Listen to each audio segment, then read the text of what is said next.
Hi, I'm Sally. And I'm Semma, and we are The Buffy Babes. We're going to be talking all things Buffy, rewatch, reboot, and fun facts. So let's go. During an excursion to the Sunnydale Zoo, a group of bullies and Xander break into a hyena exhibit which has been closed off to the public. Here they are mysteriously possessed by predatory hyena spirits, and their behavior quickly turns aggressive, cruel, and animalistic.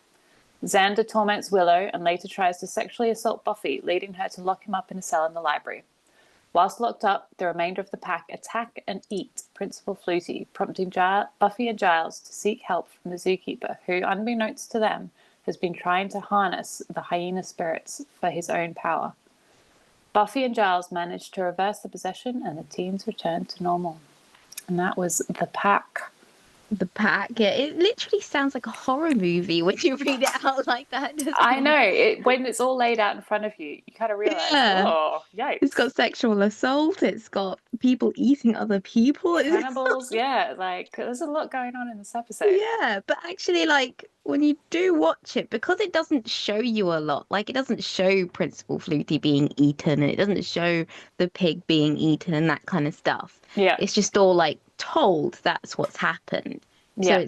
it's not like, that's what I like about Buffy, especially the earlier seasons. There is no gore, there is no, like, actual horror, even though, like, I guess horrible things are happening, you don't see any of it. So you're sort of not actually exposed. Yeah, it's not graphic, it's not gory, it's all implied. But this episode is still really hard to watch. It's such a good episode, but I found it really uncomfortable and It's very uncomfortable. Yeah, I was okay. So this was like the first ever episode that I ever watched, flicking the channels as a 7-year-old, coming across this episode. I think it was like I saw obviously the intro of it, the music and stuff, and I think that's Yeah. what stopped me surfing the channels, as they say. And then it started, and I don't remember it being sort of like this, I guess, tense. It's a really tense atmosphere throughout. That's what I wrote in my notes. Like, it just feels so tense. It slightly reminds me of The Body when there's no music. There's a lot of parts of this where there's just nothing. Like, they're in, like, I know we'll go through it, but like they're in the gym and you can hear the rain on the roof. And there's just like lots of little bits like that where it's just like silence. There's no music, there's no talking, there's nothing. And it just really adds to that tense, like suspenseful atmosphere. And I think that's what makes this episode really good. Yeah, absolutely. I hadn't thought of it before, but when you put it like that, it is the kind of focus on particular sounds and stillness that really adds to the whole feel of the episode and the whole how uncomfortable it is and how, I don't know, it really plays into that kind of primal fear as well. That kind of base fear. Because it definitely feels like it's all building up to something. Because I feel like it's actually quite slow. Like the actual episode itself, it's very slow paced compared to other episodes. But it does feel like every scene is building up to something, I guess. So like, an attack or something. Like you said, it's a bit primal. It definitely feels that way as you're watching it. Do you enjoy rewatching this episode? Do you get to it and think, oh, this is a good episode? Yes. Yeah. Yeah, I do. I think because of the nostalgia. I'm very nostalgic about this episode. It's what brought me to Buffy. It's what made me fall in love with Buffy. The nostalgia of cannibals. Yeah. What's Like, I don't know what my dad was thinking letting me watch this. Like, I wouldn't let my daughter watch this. She's only 3, but still, like, like 7-year-old still is very young. Yeah. So when you first watched it, did you pick up on that? I suppose you probably wouldn't have, the metaphor for teen bullying and. No, I don't think I picked up on a lot, to be honest, especially like, the sexual assault part and the eating the principal part. Like, I don't think I really picked up on any of it. I just liked the fact that there was a girl fighting, I think. Yeah. And she's really good at fighting. And I think that's what I liked about it. That is quite a good thing in that it's not graphic. Is that if you have a younger audience who just happens upon it, they're not going to be, mentally scarred by this because they won't understand a lot of what is happening and going on, which is quite a good thing. Yeah, I think so. But now as an adult, like watching it again, like seeing those four bullies, I suppose, I just think, oh, they're such losers. Like, what's wrong with you? Yeah. Go do your homework and go home. I know. I have no time for them. I just think, just stop it. Stop it. Go away. Do something else. You could be spending your time and doing something better. Like, I don't know if that's the mother in me now, but I also I just don't have time for people like that. They're so disruptive, aren't they? Like that guy trying to like sketch the monkeys and things, and they're all making fun of him. It's just like, go and do something else with your life. Just leave people alone. I hate that kind of personality. But I felt really sorry for that first boy who's at the zoo that they're picking on. And then, oh my God, Xander is just so horrible to Willow in this episode. Yes. I just felt for her so much because they were just so cruel.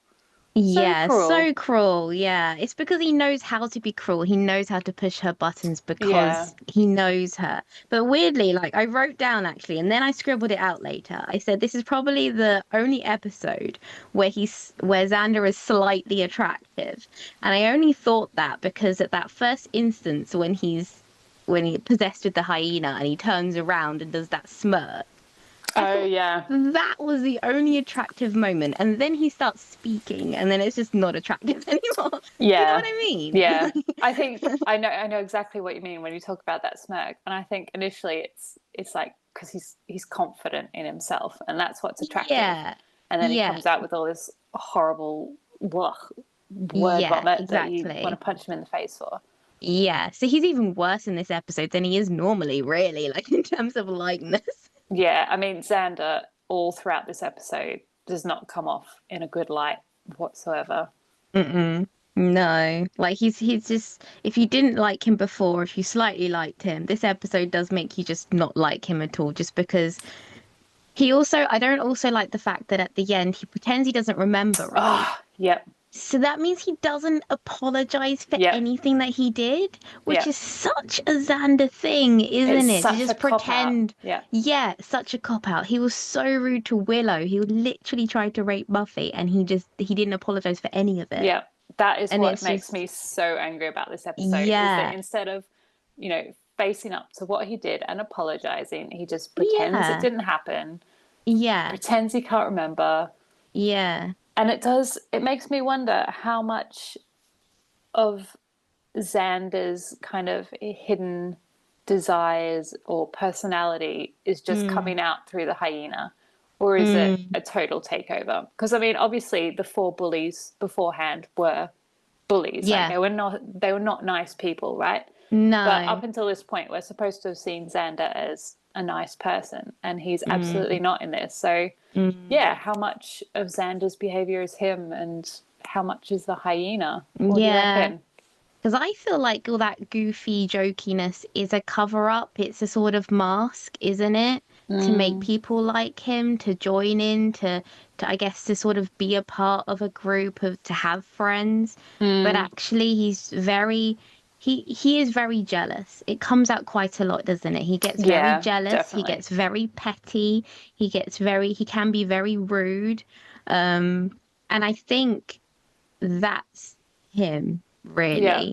All of the jokes and stuff is a way for people to forget that he's actually, very small-minded, I suppose, as well. So I do feel like this episode shows him his character truly of what he actually is like, because all of the other bullies were exactly the same. They were just amplified, weren't they? Yeah. So I feel like it goes the same for him, because a hyena wouldn't be making a joke, but it'll be doing all of this other stuff. You know what I mean? But I mean, I did, I agree with you completely. But I did find it interesting that as soon as like the spell was broken, or the hyena left him, kind of thing. So Willow was being held by the zookeeper, and straight away Xander rushes to her. Like, he doesn't sit there a bit dazed or confused or like, oh, what's happening? What do I do? Like, straight away, he is up there and, you know, trying to rescue Willow. And it did remind me a bit of in season 6, where at the end of the season, he just sits with her and is like, I'm your friend. I love you. If you want to destroy the world, I'm just going to sit here with you and tell you how much I love you. And it kind of reminded me of that. And that, Yeah, you know, that's true. he does have that really good side in him as well, which I is also such a feel like, juxtaposition to Xander in the rest of the yeah, episode. is it good, or is it more that he's a bit like self-sacrificing in a sort of selfish way? I don't know. Like, does he like try and help Willow, or sacrifice himself to help Willow, or sacrifice himself to help Buffy? Because like he's never learned to fight. He's never even tried. But he Yeah. still goes out on patrols. He still does these things.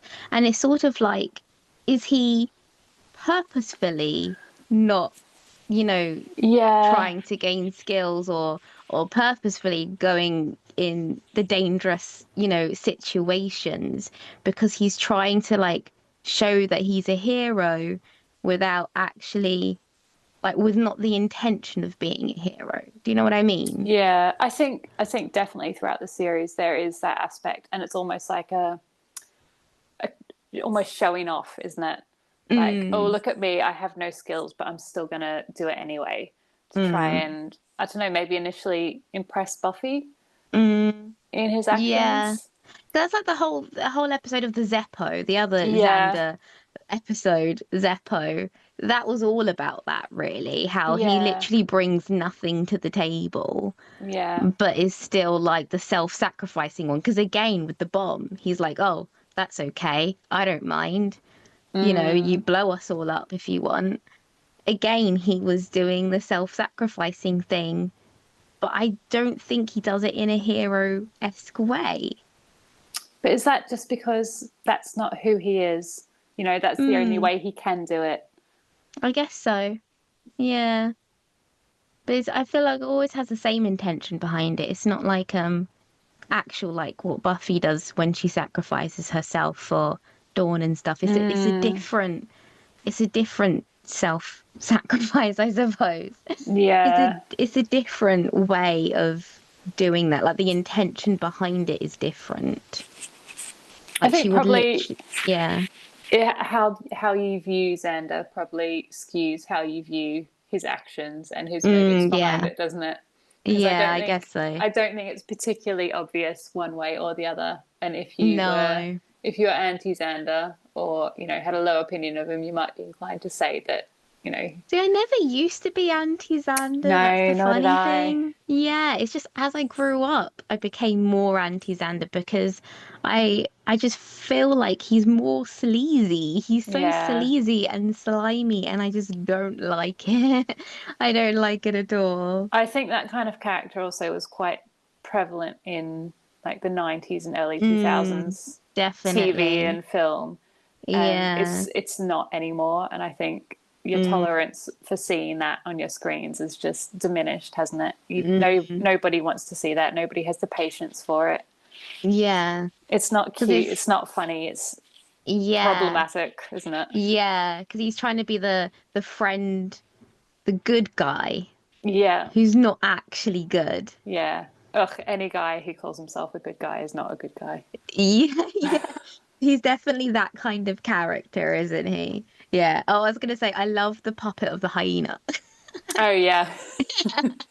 I just love these 90s special effects. It makes me so happy. I really miss that kind of stuff because TV shows don't do that anymore. And I Yeah, love like I always think about the craftsmanship that's gone into making making that. it. Yeah. Yeah. Like I feel like there's so much more fun and entertaining to have a puppet rather than some sort of CGI scary thing. That's probably why a 7-year-old could watch it as well, because it just didn't look scary. Yeah, it's a bit comedic, isn't it? That was yeah, Yeah. one of my fun facts for this week was Mhm. that so obviously at times Willow is watching real hyena Mhm. footage on the TV screen, so that's just standard stock footage. And Mhm. then yeah, they had animatronics, obviously, because it was too dangerous to use real hyenas on the set. And it was the low budget that meant the most they could do was have glowing eyes and like growling and hyenas laughing in the background. Like that was the extent of their budget. And so that's what we got in the episode, you know, some like puppets in the background and then the glowing eyes. But it works. It works really well. I think so. Yeah, I think that's all they needed anyway, because I feel like if you try to do more, it wouldn't be as mysterious, I suppose. Almost like a lower budget actually made it better, I think. Yeah.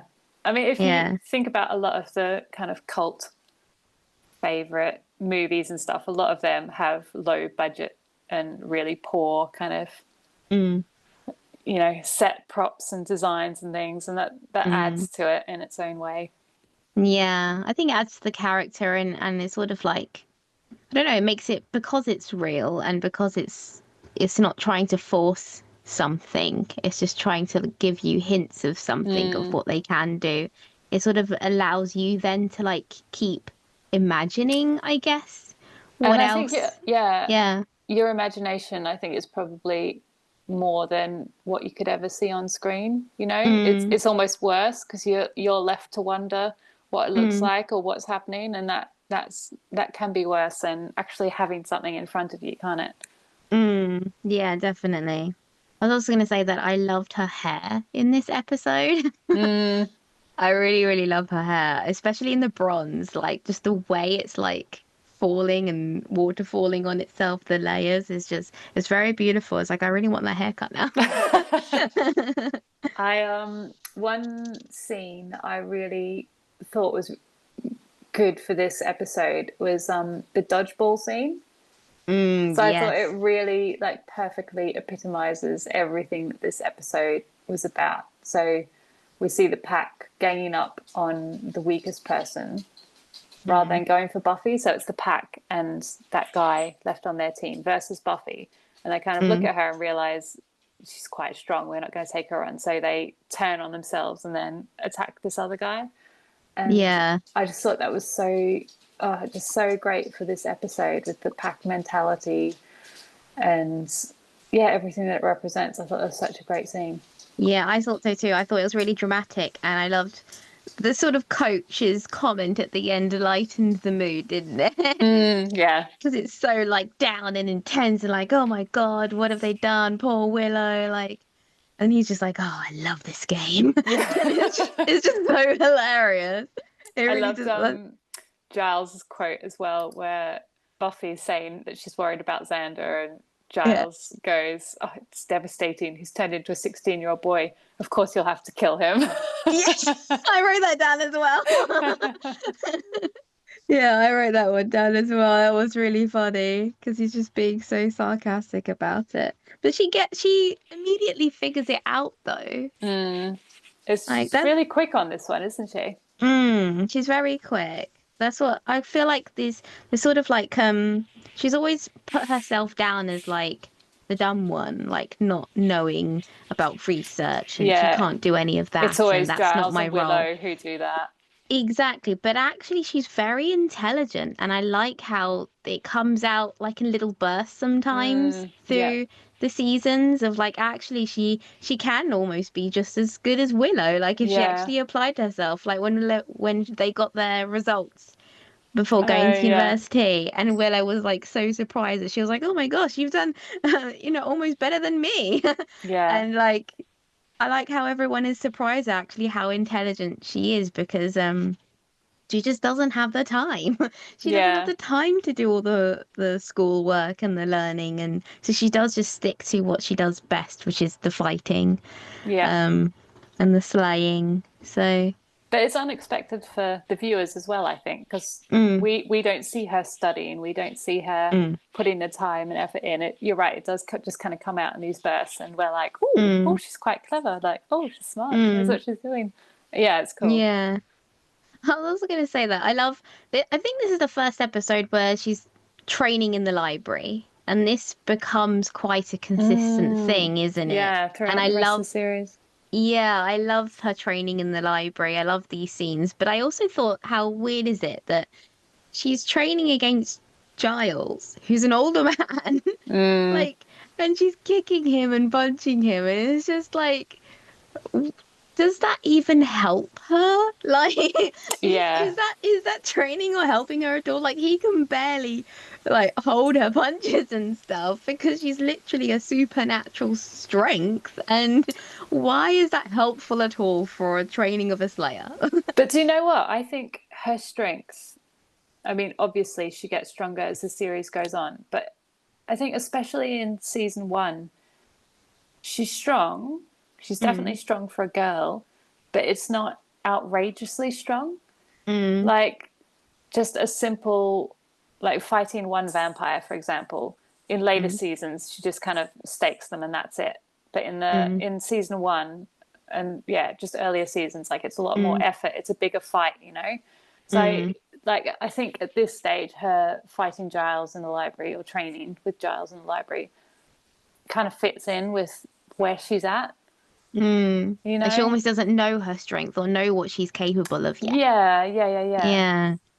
Yeah, that's true because she does get a lot stronger. Like, that scene in um I think it was season three, the beginning of season three when she's in hell and she's lifting up that huge metal door so everyone can escape. Mm, Like, I thought that was mm, cool yeah, because yeah. she's like lifting this huge door and she's like, oh, I'm gonna feel that tomorrow. Like, like, because you almost never really see examples of her strength. Like, she is a slayer, she's supernaturally strong and fast and whatever. And but you Mm, don't necessarily see. It's not like she super speeds like a vampire does in other no, supernatural shows or lifting a car or anything like that. So you don't necessarily get to see examples of her strength and speed, no. just the fact that she manages to run across town like all the time In and like heels as sprinting well. in heels. Yeah. Like even in this one, she ran for wherever those people's car was with the pack to take Oh them to the yeah, zoo. Like, yeah, I don't know yeah, what that distance is, but I'm assuming it's a big distance. yeah. So just sprint in like heels, like And then to that's still have crazy. strength to fight and stuff. Like, Yeah, like not even out of breath. Like yeah. they're right behind me. It's like, well, how long have you been running, woman? You need to sit down, have a drink. Oh, that scene with the family in the car was so horrible. It's quite scary, It's isn't it? really scary. Yeah. Just Yeah. oh, Yeah, I and don't oh, like the hyenas this doing the names. yeah, just so many scenes in this episode that I really I don't like. And eating the pig because obviously Mm. I'm vegan, so that upsets Yeah. me that they were eating this pig. And then Principal Flutie and that poor That little was really kid in the sad. back seat, and Yeah. No, the just so principal much of it. Flutie scene was very sad because he was Yeah, so terrified. And he's yeah. such a lovely man and lovely principal. He's like the only nice principal they ever had.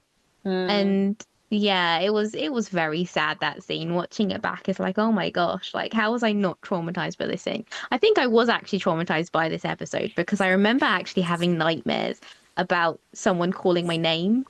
Oh my God, just So I saying that is wonder, so creepy. I did, yeah. So I wonder if it's because of this episode. I haven't put two and two together until literally right now.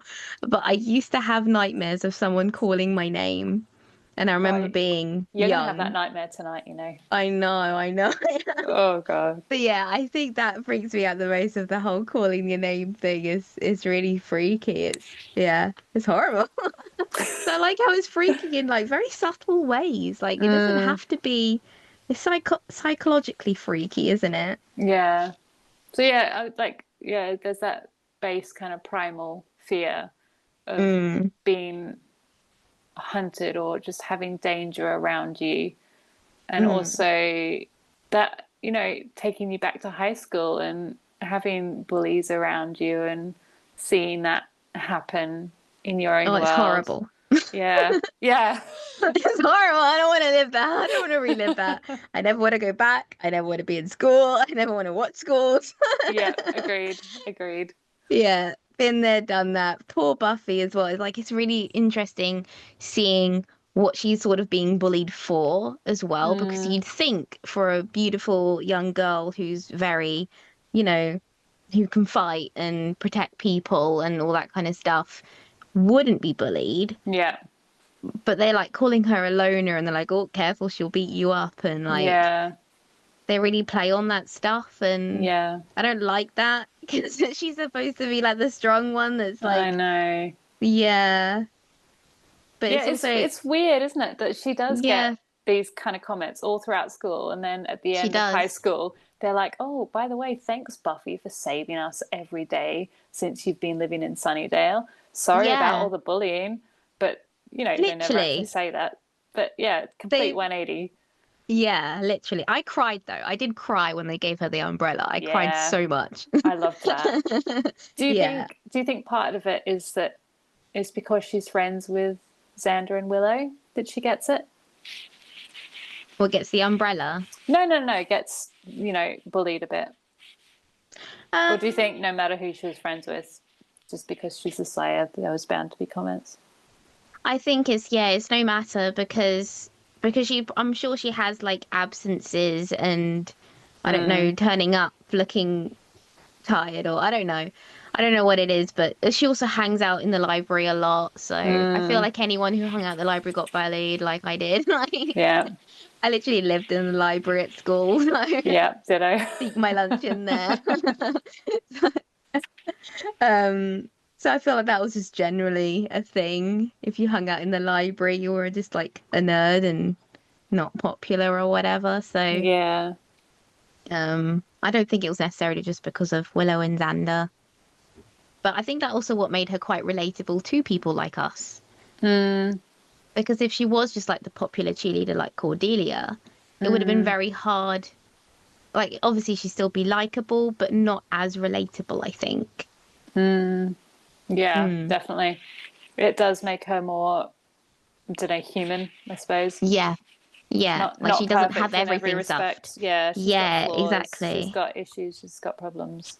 Yeah, exactly. And I was also going to say that this is like the first time that Giles gets knocked out. Yes. Many knockouts for poor Giles. He's got a lot of those coming, doesn't he? Yeah, I remember that scene of when Cordelia's like smacking him awake and she's like, one of these days you're going to wake up dead. And he's like, wake up dead? Like, what? Oh, God, I love it. Yeah. So, Sally, do you have any fun facts for us? Yeah, so I talked about the low budget resulting in our little puppets and glowing eyes. Also, the zookeeper was originally meant to be a recurring character in Buffy, but this idea was dropped. And I guess he probably would have been like an Ethan Rayne type character who occasionally pops up and, you know, does some kind of evil, mystical stuff that they have to fight. But I don't know, I'm glad he wasn't a recurring character. I really didn't like him. No, I didn't like him at all. But even as a bad character, like. But like, I even like Ethan Rayne. I think he's really hilarious. Because he's got a funny personality, doesn't he? He's got character behind him. This guy is just creepy, and I mean, who wants to harness the powers of evil hyenas anyway? I know. What kind of person wants to do that? Yeah. You and those bullies, come on, sort yourselves out now. Yeah, exactly. And also, Nicholas Brandon said he really enjoyed filming this episode and getting to play a different side to Xander. Is it different? Yeah, it's definitely more intense. He definitely doesn't act like a typical Xander, but I don't know what that says about a person when this is something they like to play. But he liked being mean to Willow, and he liked being... I did think that the acting of them being hyenas was both hilarious and pretty good in terms of like, you know, when they're like sniffing stuff. And the hot dogs, like where that kid has hot dogs for dinner, when they're sniffing around him, it could be so laughable, couldn't it? Like it could just be ridiculous, but it still manages to be really creepy and they do it really well, I think. They do, yeah. I really like that. And like with the woman and the baby, and she stumbles upon them and they're all like growling. It's like, oh my God, like just run, woman, run. Yeah. But it also slightly reminds me of when I play with my daughter, like dogs or something, you have to crawl around the floor like woofing. Slightly. Imagine if the episode had been like that. They get possessed by puppies. Yeah. But no, I did admire how well they played that. Like when he's like sniffing Buffy at the beginning and stuff is it's like little things of obviously something isn't right, but you don't really Yeah. know. And I quite Yeah. like that. I Yeah. love that Buffy still just doesn't take any shit from them, even though it's Oh Xander yeah. and he's supposed to be her friend. She's just like, no, you got Yeah. something to say to her, say it to me instead. Mm. Exactly. Yeah. Because Buffy sticks up for the little guy. Yeah, and that's why we love her. Yeah. So what's going on then in terms of Buffy reboot? I don't know. Well, things I've heard, they've wrapped up the pilot. They filmed the pilot, Okay. I believe. So the pilot's been filmed. Do we know if they're just filming the whole series at once? Is it they've I got a don't pilot? I mean, I don't surely know. they don't They have didn't to have a shop around pilot for a before. network or anything, though, do they? No, they already got picked up by Hulu, Yeah. before having a pilot. So now they've got a pilot, but I'm Mm. assuming they're still with Hulu. Um, and yeah, so they cast a few people, they filmed a pilot, and I think that's where it's at so far. There's nothing else has really been leaked apart from those pictures of like Vamp Yeah. Fair or whatever. Yeah. Yeah, Vamp Fest, but I haven't seen anything else leaked because people keep getting Sarah Michelle Gellar's pictures confused with another movie that she's doing. So every time she's like wearing this red dress, they're like, "Oh, I don't want her wearing this in Buffy." It's Yeah. like that's Yeah. not Buffy. That's a Yeah. different film. Come Skirt on, of the guys. dress. Yeah. Yeah, don't worry about it. She's not gonna look like that in Buffy. But so nothing about her has been leaked in Buffy, which I really want to see what she look like. Like, what is her outfits? Because the outfits are like literally one of the iconic things Yeah. of Buffy, isn't it? And I'm Yeah, it is. sure they're gonna make sure that she looks good. Um, So do we think it's going to be a little bit quiet now if they've filmed the pilot? mm, We might not get much else until they start doing the rest of the series. no, probably not. Probably not. I So it think just depends when that's going to happen, I guess. yeah, I haven't heard much else to be honest. I've seen a couple of people on like TikTok and stuff start doing a documentary actually about Buffy, which is really interesting. So Oh, cool. they're collecting lots of people's like I guess reviews of Buffy and chatting about Buffy, and I really like that idea. I think that's really nice to start building that Buffy community Yeah. online before Yeah. it's released. I think that's a really nice way of introducing it as well, because it was filled with a lot of people that have just watched Buffy for the first time as well. And I always find that interesting because I literally grew up watching it. Yeah. So it's so interesting to me when a new generation watch it and what they think and how it relates to them. Yeah.